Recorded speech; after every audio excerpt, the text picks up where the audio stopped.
Hello everyone and welcome to SentUAMessage. If you just excuse me just 1 second. Oi! Oi! Wake up! What? Breakfast, what? What the hell are you doing? What?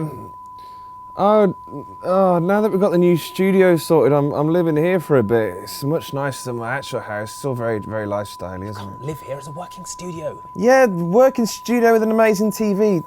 Just don't worry about it, guy. You'll hardly notice me. Get off the couch. Get No! off the Leave me alone! couch. I'm sleeping! Question 1 this week is from Yayoman PR, presumably the public relations firm hired to improve the frankly appalling public image of Yayoman.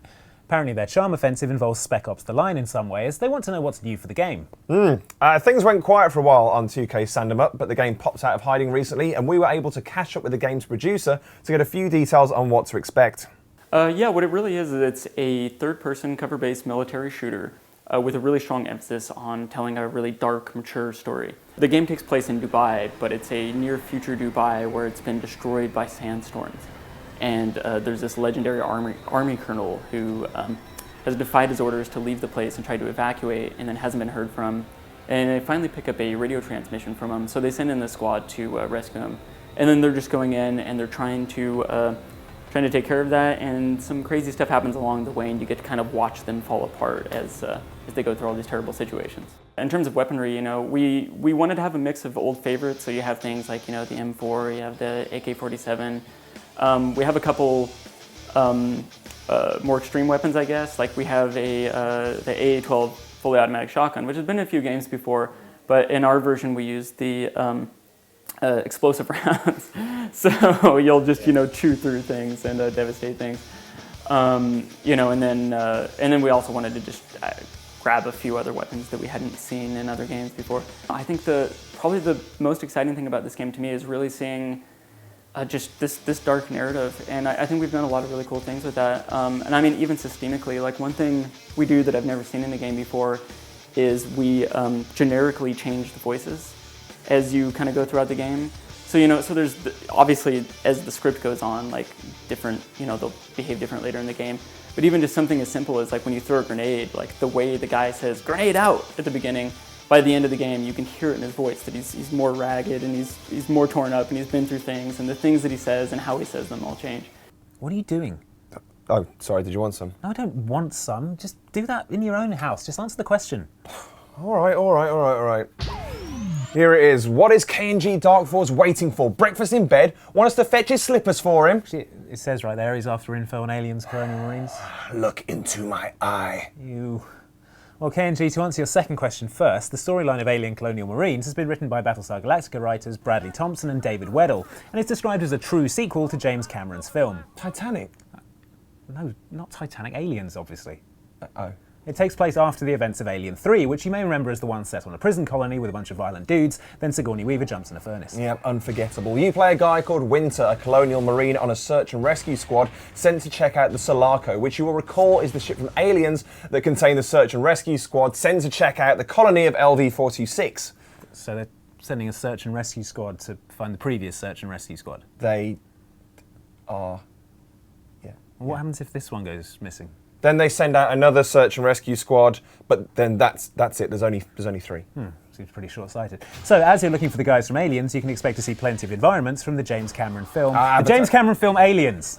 For bits of the game that featured in Aliens, Gearbox has worked from the original set designs, and new areas have been designed by Sid Mead, a concept artist who worked on the movie to keep them in line with the grimy 1980s feel of the original locations. Now, to answer your first question, KNG, the gameplay is pretty much what you'd expect from an Aliens game about Colonial Marines.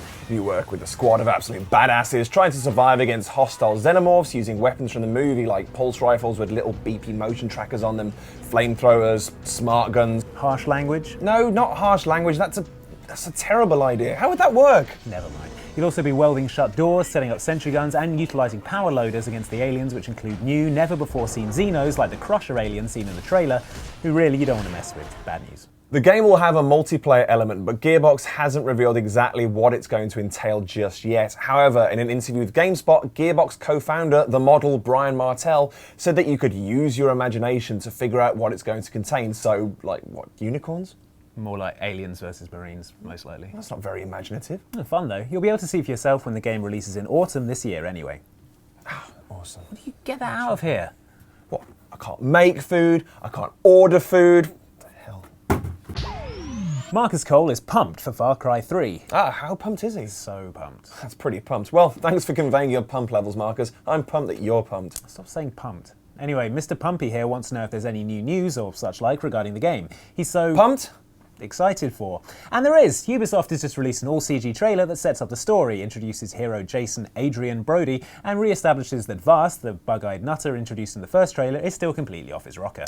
Truth is, it doesn't really reveal anything new from a game standpoint, but it does tell you a little bit more about your Abercrombie and Fitch model's motivation for going gun crazy. That'd be a dead friend and missing love interest, and refills your wub-wub tanks if you've been dubstep deprived as of late.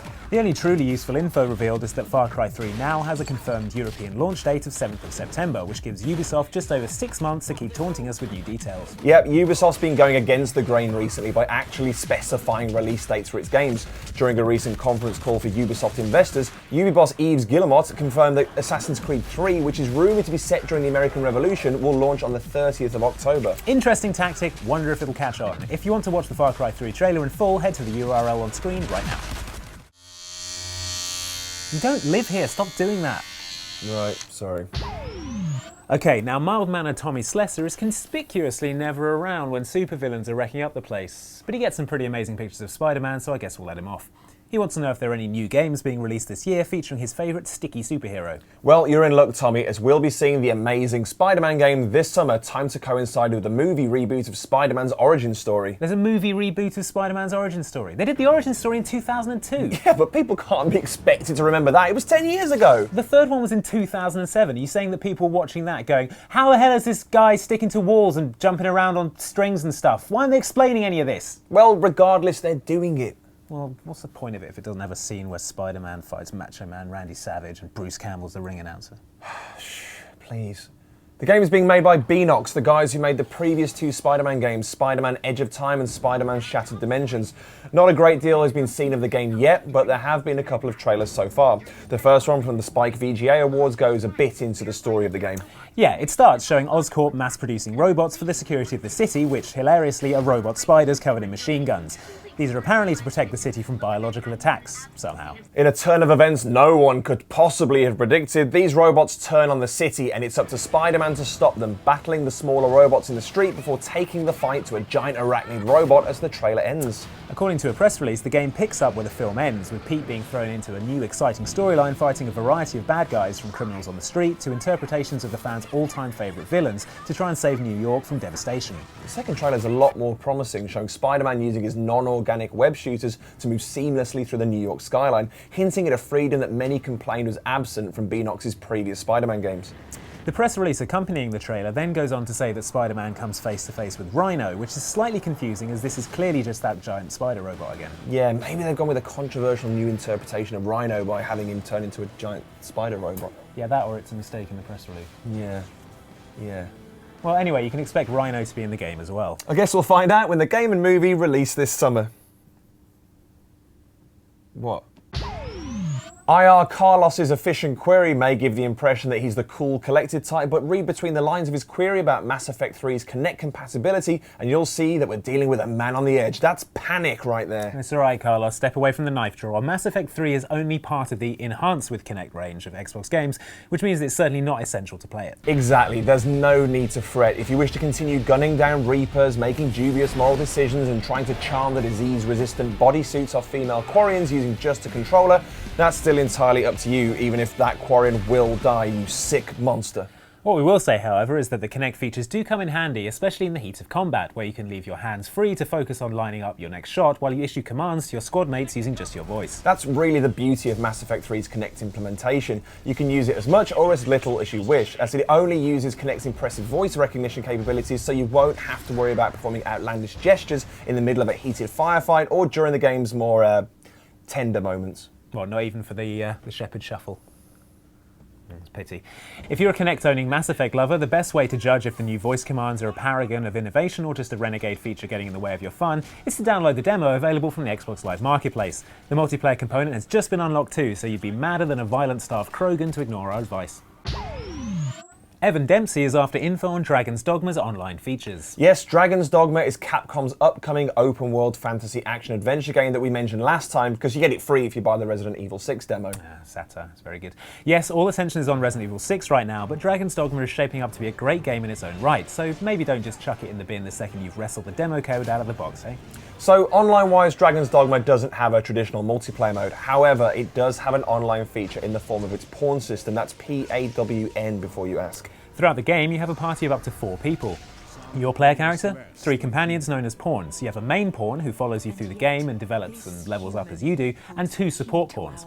Here's where the online feature comes in. You can loan out your main pawn to become another player's support pawn. They gain experience from playing with other players, and when you take them back, they'll have gained new knowledge of enemy weak points and dungeon layouts from their adventures on another console. Likewise, you can hire other people's pawns to help you out as well, educating them and growing their skills for other people. It's a pretty innovative online feature, and we can't wait to see how it works in action when the game releases on the 22nd of May in North America and the 25th of May in Europe.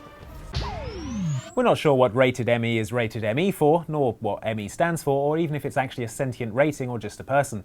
Whatever he, she, or it is, they're wondering if there's any new info regarding Max Payne's 3rd outing. Well, since we've been off air, solid details of Max Payne 3's multiplayer have surfaced, and true to Rockstar's winning form on both GTA 4 and Red Dead Redemption, it looks to be just as compelling a proposition as the single-player experience. Obviously, Max prefers to play on his own, the baby, and so the multiplayer imbues a selection of much more social avatars with Max's trademark moves and abilities, while Payne himself takes a back seat as narrator. Rather than dabbling in trad deathmatch territory, Rockstar has opted for a unique core mode called Gang Wars. Now, what makes Gang Wars interesting is that it dynamically sets new objectives for each round based on the events of the previous round. The example Rockstar demonstrated starts in the aftermath of a drug deal gone awry, with opposing teams attempting to nab bags of cash and drop them off at a safe point. Once that round's over, the conditions of the next round could be dictated by the performance of the team, so you may be called upon to capture the dominant team's territory, or it could be influenced by a standout player who might then have a bounty placed on their head. In effect, it's unlikely that any 2 bouts will follow quite the same path, which should come as a relief to those of us who are stuck in endless cycles of kill-confirmed purgatory, i.e. us. As is the trend for this sort of thing, Max Payne 3 features upgradable player-enhancing perks called bursts. Fortunately, they're as innovative as the rest of the game, and so alongside the classic bullet time, which cleverly only slows down the actions of enemies in your line of sight, you can also opt for things like sneaky, which makes your gamer tag appear friendly to your rivals, and paranoia, which makes your enemies' teammates look like hostiles. Ultimately, it's still about diving around and increasing the lead content of other people's bodies, but it's great to see Rockstar giving us a new reason to pull the trigger.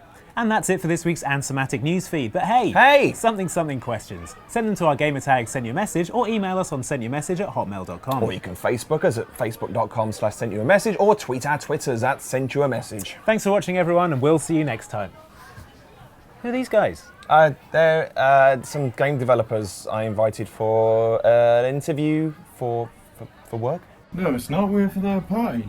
Yes, the game interview, party game interview for the new party game that's coming out. Yeah, I'll leave you guys to it.